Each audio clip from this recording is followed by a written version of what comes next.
This week on To the Contrary. First, more sexual harassment accusations against opera megastar Placido Domingo as we look at the progress of the MeToo movement. Then, one report reveals what it calls a new reason why women are dropping out of the workplace. Behind the headlines, getting more women into the peace process.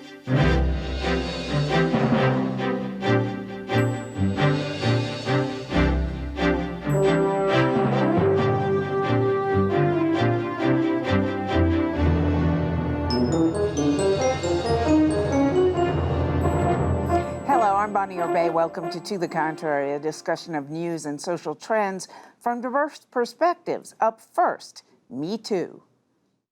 New reports that 11 more women are accusing opera star Placido Domingo of sexual harassment. The latest accusations bring the number, according to the Associated Press, to 20. A spokesman for Domingo disputes the accusations. Just about this time of year 2 years ago, American women were startled by the revelations of the Me Too movement as other women outed and filed lawsuits or sought prosecution of their alleged abusers. One woman, Maura Donegan, compiled a Google document that listed the names of men in the media, posted anonymously by women who accused them of everything from so-named creepy direct messages to rape. According to National Public Radio this week, author Stephen Elliott has filed a lawsuit against Donegan for defamation. He says he was accused of things he didn't do, and it ruined his writing career. Elliott's lawsuit is not the first against a Me Too outing, but it could be part of a trend. Some people call it a tactic, attempting to silence someone by suing them. It even has a name: SLAP, or strategic lawsuit against public participation. They sap those who speak out of their time, money, and morale. In another, what could be considered strike against the movement, Axios report hundreds of people, predominantly men, have been accused of sexual offenses since 2017. But since Jeffrey Epstein's death, only 6 men currently face charges and 6 others have been convicted. So, Eleanor Holmes Norton, as one of the leaders, really, of the Me Too movement back in the 60s when you sued Newsweek for all the women reporters who weren't allowed to become, correspondents, has this Me Too movement failed, or is it going to be the watershed we were all hoping it would be? Well, Me Too has been a powerful movement for outing sexual harassment. But I must say, as a lawyer, that men have found a powerful tool for fighting back in lawsuits.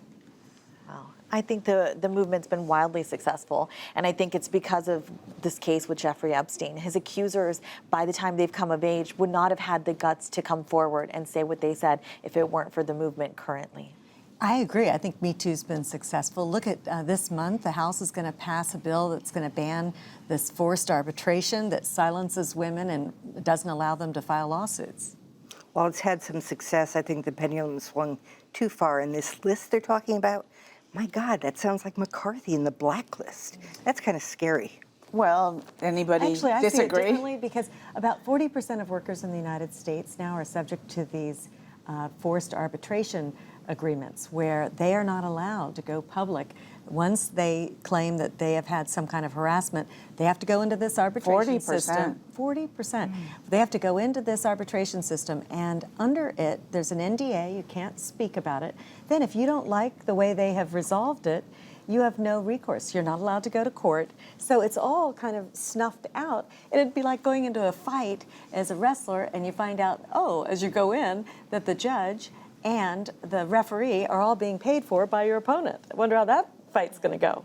So I think that they had to do something, and this whisper list was really just that. They were just behind the scenes trying to warn people because that was all they were left with. But it really is the same as the blacklisting. Well, the point that you have is that when you come out and you can anonymously call out somebody and they have no way to fight back, even though for women there's been almost no other way to do it. And by the way, by the time they do it, lawsuits are probably, Let's find a better can't way. even can't even be brought. Well, I think it's gossip. But Yeah. they do raise in a society like ours the question of how do you fight back if somebody calls you out? And I think we need to think this through instead of saying that, oh, women have found men on something that they should have been called out on a long time ago, so let it be. The law won't abide that. And I think if the law is on somebody's side, that's a very different question. But this is about women feeling safe enough to speak up and speak their truth about how they've been treated at the hands of a superior, for example, or somebody in a position of power. I think of somebody like Mark Halperin, who's in the headlines again these days. He's a sort of political journalist who's accused of many abuses, but now he's shopping around a book. And he had conversations with people like Donna Brazile and others. And Donna and others are catching flack for even sitting with Mark and having a conversation because he's been accused of so many offenses. So how does society deal with this? And I think that's the larger question here are men, should they constantly walk around feeling like if are they on eggshells? I guess really that's what we're talking about. If that's what it means to behave themselves, Well, then yes. Yes, exactly. But But then it turns into this thing of like, what is too much, right? And everybody's definition seems to be different. This is what I get from conservatives, is that I have a son, and I'm worried that if he just does something slightly wrong, his life is over. It's ruined. It's out in public But that he's don't worry, there are all accuser. these protections in the Yes, workplace where yes. the women who are the victims are not allowed to tell anyone. But let me ask you social this. media, To your me, life can be over easily. first of all, as a lawyer, is he going to win or is he going to just get dismissed? Who's going to win? I'm sorry. This guy, Stephen Elliott, is he going to, if you file a defamation lawsuit against this woman who put the list out, are you going to win or are you going to get dismissed? Let's think about it. But also, the great disappointment to me so far of the Me Too movement is the Brett Kavanaugh, Christina Blasey Ford. I mean, most women I know sat there and watched and said, he clearly did this. And yet she was given no credibility. And the senators, undermined. one by one, went along and approved him. Yeah, well, see, women are going to have to speak up in time, and that takes a lot of guts. So they wait, and then either it is too late to file a lawsuit or you can't prove it. He said, she said. And that is the basic problem here. This is an unwitnessed offense. So how do you do anything about it except with a movement like the Me Too movement? Or you get more women in leadership. In the case of Placido Domingo, they have these forced arbitration agreements for their employees, and everybody's saying, well, if this has been going on so long, how come we didn't know?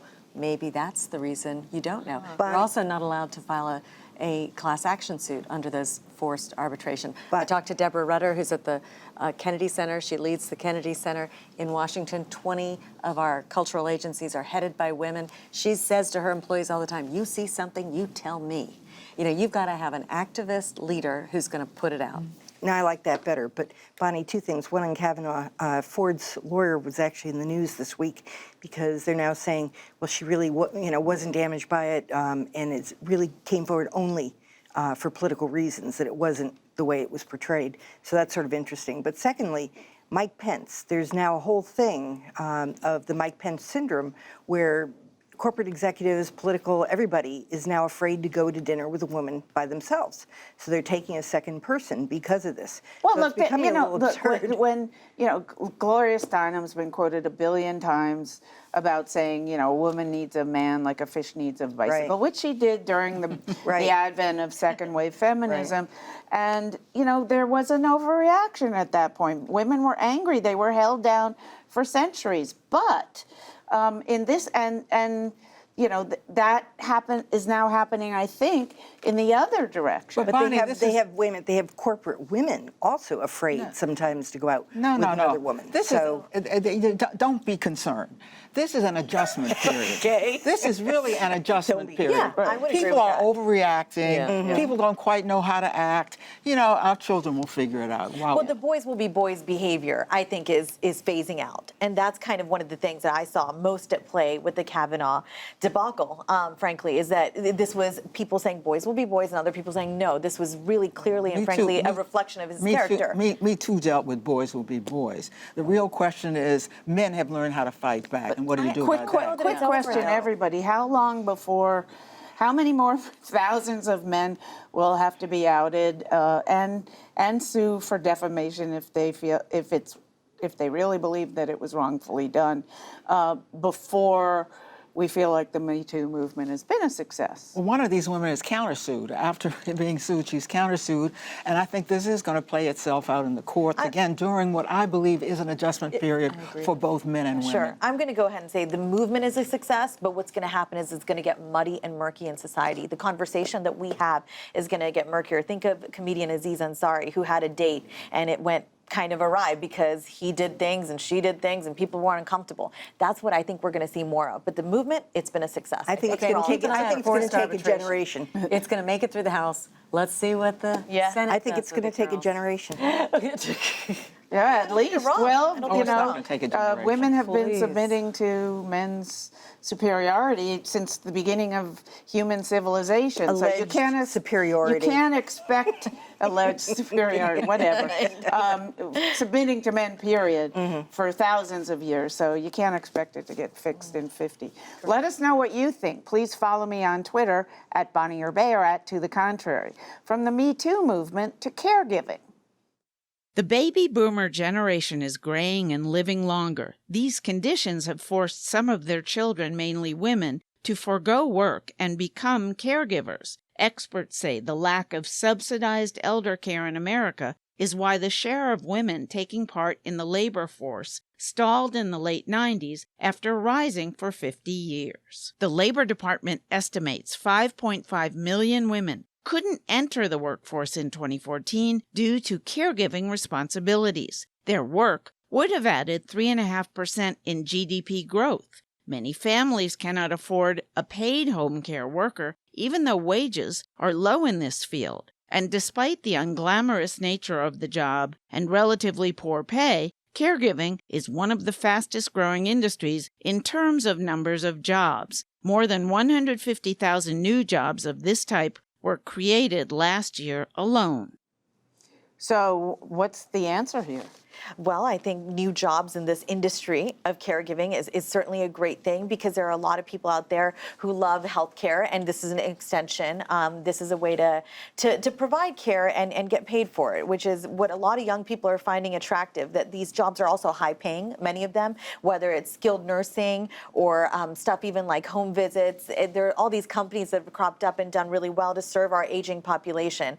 But I'm going to say something very definitive that I don't think I've ever said here, is that I really hope and wish more Americans would take a serious look at multi-generational households and living with their family members. Because what's happening is that there are so many Americans right now who are forgotten, and they're older. They're older Americans who they're either mistreated by people who are not their family members. Sometimes they're mistreated by family members. I wish I had more stats on this, but this situation is so personal to me because I took care of my aging father, and I made sure my mother didn't suffer alone by helping my father move into our home. Of course, he didn't do it permanently, but the help that we got from my husband here and there, my brother here and there, even the joy of my children to my father in his last days, that was really big. And I really hope that we can strengthen the American family by taking care of our own instead of pushing them outside the home. I think you're ahead of your time. I think the time may be coming. I think so. the time may be I coming. want that time to come. I want it. Because I think first we have no child care. Now we have no elder care. What kind of society is this? We don't take care of our most vulnerable at both ends of the spectrum, and you can't get the Congress of the United States, not the Democrats, to do the right thing. Exactly. And this is a terrible crisis, because who is again falling on? Women. Are the women and the women alone, and you can't handle it at both ends. And I must say this. Women have got to speak up. They should have been saying much more about child care. What are they doing about child care? They're falling out of the workforce instead of forcing the Congress to do what every other civilized market economy is doing. Paid maternity I'm sorry, leave, but the numbers family are leave. there are more women in the workforce than ever before, so I think that's a red herring. I have to say, one of the problems is, again, we knew. Do you think, well, it's kind of topped out at about 80%. It grew again last month, but Okay, it again, did. again. But I mean, is we've known- 80% a top, do you think? don't There think so. never will be No, more no, I than don't think so. 80, are 100% of men in the workforce? No, but I think it could go higher than 80. But again, decades ago, we knew two things. We need more teachers, more people in healthcare, because we saw baby boomers, largest part of the population, was going to reach this. Like you, we had multi-generational support for my sister, who's 20 years older than me, in her last days. And the family all pitched in. We all had our parts that we did. We had her at home as much as we could. She unfortunately was in a state where she had to be in assisted and then nursing care. And it really is something. And there, the men in the family stepped up as well as the women. So I'm glad to report that.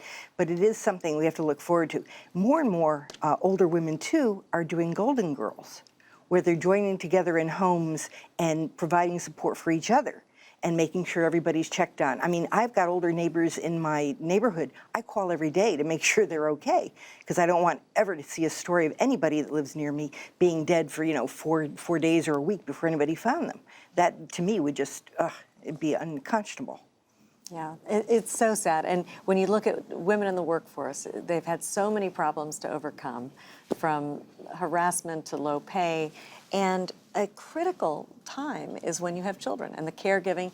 And I'm at the stage in life where, everybody I know is out there going gangbusters on their career because the kids are launched, they paid their dues, they did the caregiving because their husbands didn't do most of it.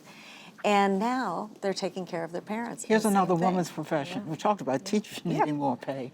You give more pay to caregivers, there'll be more caregivers out there for your elders. So true. To pick up on something you said earlier, though, there is a lot more opportunity now in this gig economy where women can pick up additional I was going to say, jobs, is right? not To- telecommuting working to solve some of this Exactly. information? Exactly. Exactly. A problem shortage anyway? Yes. Well, with the advent of technology, everything, and we can do our FaceTime sessions, we can do so much from home, which is so great. But also, families can't do it all alone because everybody has different roles. So what we were getting with my dad were women coming in the evenings that were working other jobs and getting flexible pay to come and take care of disabled folks, and folks like my dad post-surgery help us with meals when we couldn't do that because we had young children in the house. We had older people in the house. Then we also, my mother and I were still working, and then my brother and my husband were outside. So family situations are unique is what I'm trying to say. But what there is in this certainly market-based economy is that a market for more young people and people of all ages to give and deliver And men care. as well as women. Oh, my right, friend, no in Connecticut, doubt. her father, in his last days, it was almost all exclusively male caregivers that came in. And they as came we in see part-time. a lot more Yeah. men of the millennials taking care of their children, we'll be seeing them helping to pitch in, and like your brothers and Well, I family think did. that's how we strengthen the American family. Yeah. Okay. Behind the headlines, women in the Afghani peace talks. The U.S. government is negotiating peace with the Taliban, but experts fear the wrong deal could result in a return to conflict and human rights abuses, particularly against women. I spoke with Congresswoman Lois Frankel, who has written a letter to the Secretary of State urging more participation for women at the negotiation table. First of all, in a country where the Taliban has great power and is obviously horrendous to women, how does that prevent women from getting involved in the peace process? As the Taliban is getting more influence, women are getting less and less rights. Let's step back a little bit.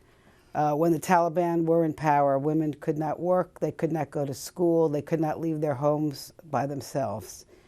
After the 9/11 attack in the United States, basically the intervention of the United States in Afghanistan, the Taliban obviously were pushed back.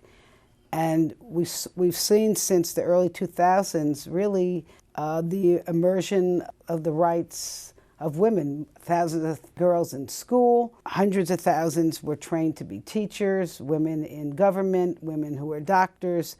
So we've seen, and there's a lot more work to be done, but we have definitely seen substantial gains for women, which are all is a threat to be just immediately eradicated if the Taliban take over and they do what they did before. Representative Lois Frankel, a Democrat from Florida, is working with fellow Congresswoman Susan Brooks, an Indiana Republican, pushing to include more women in peace talks in Afghanistan. They wrote a letter to Secretary of State Mike Pompeo advising him on the matter. More than 75 members of Congress signed on as well. Do you have any great hope that even with women, that a peace can be brought about that will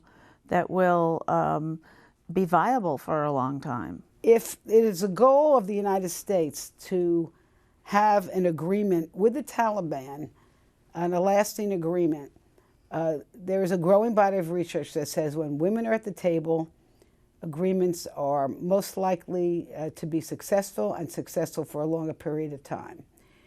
And I know many people will share this sentiment that I have, which is when women are healthy, when they are educated, when they are allowed to have economic opportunity, you're looking at a country that will be more peaceful and more prosperous. Afghani women's rights organizations have warned that the wrong peace deal could mean a return to chaos, particularly for women. When women are at the table, at the negotiating table, any agreement you have is I think it's something like 65% more likely to be successful and 35% more likely to last more than 5 years. So let's start with that. And it is now the law in this, we passed this in a bipartisan effort recently. It does require our government to make sure that women are part of, for example, peace efforts. Have you spoken with Ivanka Trump on this? Well, I've talked to Ivanka Trump a number of times. We worked on an effort called WE, which is it's a women's empowerment effort. One of my colleagues actually gave her the letter that Susan Brooks and I had led. She read the letter. She said she agreed with it. How long do you think the U.S. has to stay there? I think most Americans would like to see our troops out. I told you, I know myself as a mother of a war veteran, I would not like to see more men and women go into Afghanistan. I think a lot's going to depend upon what comes out of this peace negotiation. What will be the incentives for the Taliban to keep its word? Most Americans who follow this issue would like nothing better than to see women treated fairly, but you're talking about such an archaic society. I'm sorry, I just can't see it happening. Well, I just think we have to draw as much attention as we can, like you are today on this show, to the fact that women are not at the peace table. And it was President Trump who signed the Women, Peace and Security Act, which was about making sure you had women at the table, because she's right, 66% of those agreements are much stronger if you have women at the table. And But there's got to be a reason why, I'm sure, because Americans have pushed for it, maybe, or the Taliban just not allowing But why women? did we start with the Taliban? Why aren't we dealing with the nation state, Afghanistan? That's my question. Because it only controls less than half the country. Well, let me say this, two things. One, the UN calls for it too, Resolution 1025. Women are supposed to be at the peace table. Bottom line, end of discussion. A friend of mine, Nazreen Grossman, who is an Afghan American, would challenge that archaic society, Taliban's a fairly recent innovation. They date but back I'm only talking to about about how- the 80s. Wait a minute. The Right, women but before then were very westernized. Well, you go to that Very country, it's like westernized. going back to the, Right, the time but it's only of since the the Bible. 80s. It's not. It's a new. And then there fairly was new progress development. after They the can go back. 2000s, and They the can go back. Bushes could take a lot of Yeah. credit for that. The Taliban, the key to getting hold of the Taliban is making sure that women who are central to peace Yes. are included not only Central. at the bargaining table, but in the agreement. This is not like World War II or Vietnam. Women are central to why this society has been in chaos. It will remain in chaos unless the women's question is settled. And I worry. Didn't Defense Secretary Mattis just write a book? Am I getting the wrong? The former Defense Secretary, saying that you have to keep troops there if you want, the agreements adhered to. Well, I'm not sure I agree with that. And Well, the you know, president does. He's keeping 8,000 there. And that's a great point that the president does, because a lot of Americans, though, and this is where the president's views have come from and where he said on the campaign trail, he wants that pullout, right? Because it's been so many years. And in my generation, I can tell you, there's a sense that this war has been forgotten, that our establishment over there has been forgotten. So what are American taxpayer dollars doing? And I'm telling you this, the Taliban does not want peace. Extremism is on the rise the world over. I think there's something much more sinister at play here. I think women are being radicalized over there in Afghanistan way more than we're willing to recognize. That's a great point. We got to go. That's it for this edition. Please follow me on Twitter and visit our website, pbs.org/to the contrary. And whether you agree or think to the contrary, see you next week.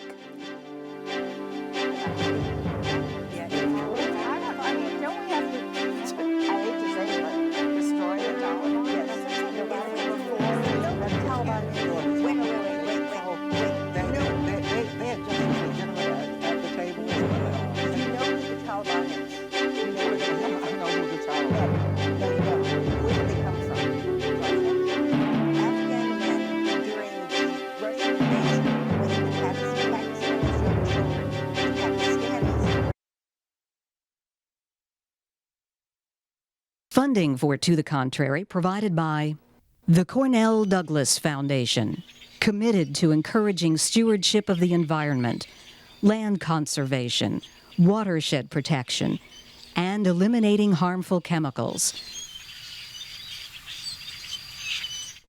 Additional funding provided by the Wallace Genetic Foundation, the Colcom Foundation, and the Charles A. Freoff Foundation. For a transcript or to see an online version of this episode of To the Contrary, please visit our PBS website at pbs.org/To the Contrary. Be more. PBS.